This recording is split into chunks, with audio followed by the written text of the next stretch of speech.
गर्मियों की छुट्टियों का एक अलग ही मजा होता है। स्कूल बंद होता है और मस्ती करने का फुल टाइम मिलता है। ये कहानी भी ऐसी ही एक समर वेकेशन की है। 1998 की बात है। 16 साल की निशा और उसका 13 साल का छोटा भाई अमन उस साल की समर वेकेशन के लिए बहुत एक्साइटेड थे, क्योंकि वो करीब 10 साल बाद अपने नाना नानी से मिलने जा रहे थे। उनके नाना नानी शिमला हिल स्टेशन के पास एक छोटे से गांव में रहते थे। एक पुराना सा खेत वाला फार्म हाउस, जहां कभी भी लाइट चली जाती थी। पर अमन और निशा बहुत एक्साइटेड थे। ये पहली बार था जब वो अपने पेरेंट्स के बिना ट्रैवल कर रहे थे। एक लंबा सफर तय करके उनकी ट्रेन शिमला में रुकी। स्टेशन पर सिर्फ वो दोनों ही उतरे।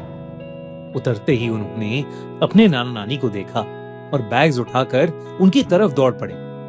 नाना नानी बिल्कुल वैसे ही लग रहे थे जैसे उनकी यादों में थे, बस अब थोड़े कमजोर हो गए थे।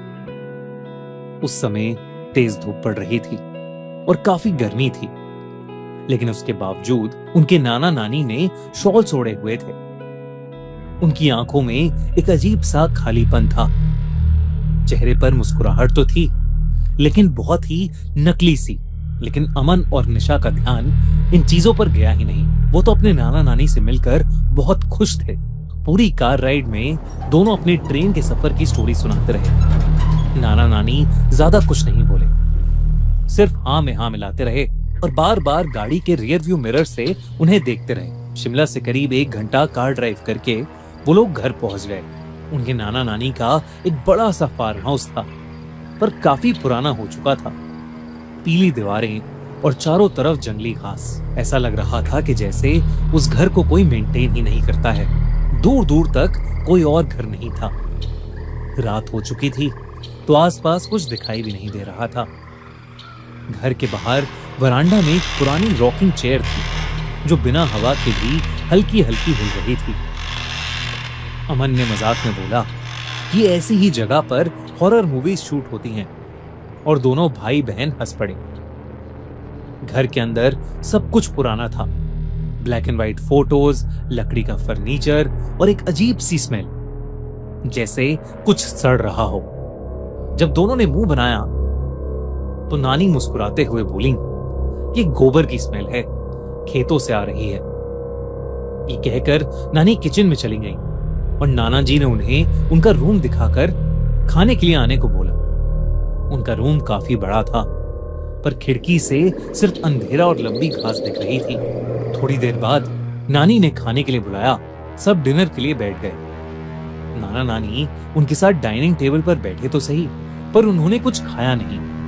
बस यही रिपीट करते रहे कि वो दोनों कितने खुश हैं कि बच्चे आए हैं। ये बात दोनों बच्चों को पहले तो बहुत अजीब लगी, पर वो दोनों अपने नाना नानी से 10 साल बाद मिल रहे थे। शायद उनके नाना नानी ने उन्हें बहुत ज्यादा मिस किया था। डिनर के बाद निशा और अमन अपने रूम में चले गए। थोड़ी देर बाद नाना जी कमरे में आए। गुड नाइट कहकर नाना जी ने लाइट ऑफ की और जाने से पहले बोला, रात में यहाँ कई जानवरों की आवाजें आती हैं, डरना नहीं और कमरे के बाहर बिल्कुल भी मत निकलना। ये कहकर नाना जी उनके कमरे से चले गए और थके हुए बच्चे कब सोए उन्हें पता ही नहीं चला। अगले 2 दिन काफी नॉर्मल गुजरे। हर दिन नाना नानी दोनों को उठाने आते।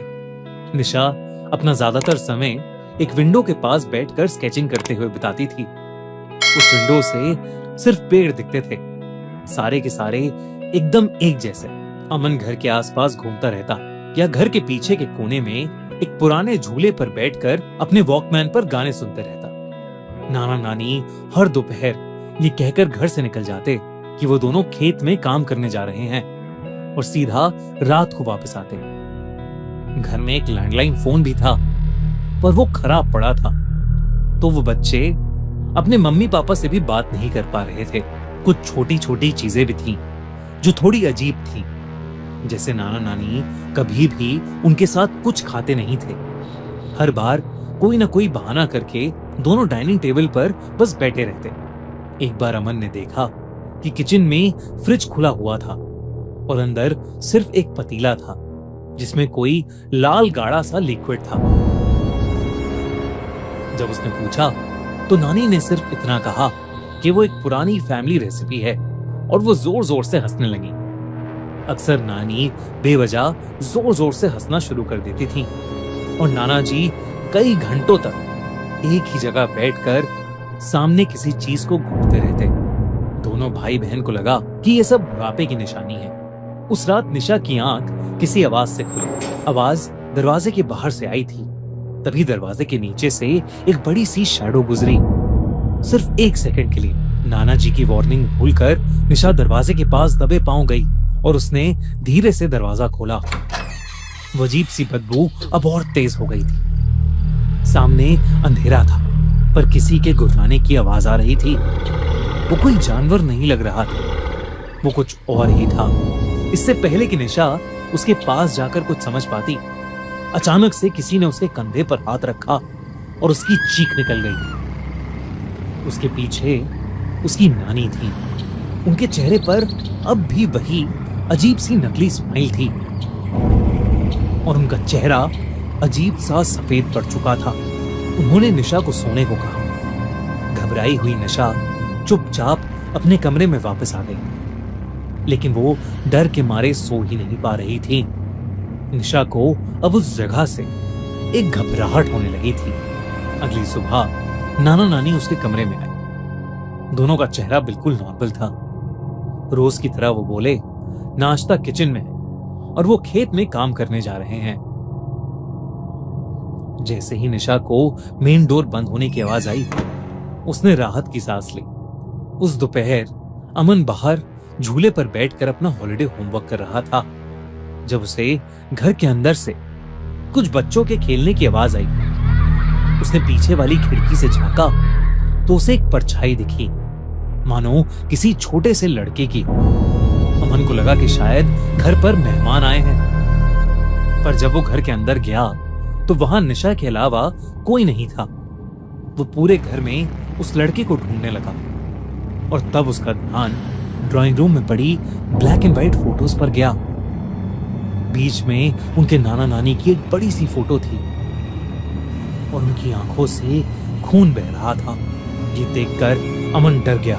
उसने फौरन निशा को बुलाकर वो फोटोज दिखाई, लेकिन तब वो फोटोज एकदम नॉर्मल थीं। निशा ने भी अमन को अपने साथ हुआ कल रात का किस्सा बताया। दोनों बच्चों के हाथ पैर ठंडे पड़ चुके थे। आखिर चल क्या रहा था उस घर में? घर में टोटल 3 कमरे थे। उनकी नाना नानी का रूम फर्स्ट फ्लोर पर था और वो हमेशा ही बंद रहता था। ऐसा लग रहा था कि जैसे वो गंदी सी बदबू उन्हीं के कमरे से आ रही है।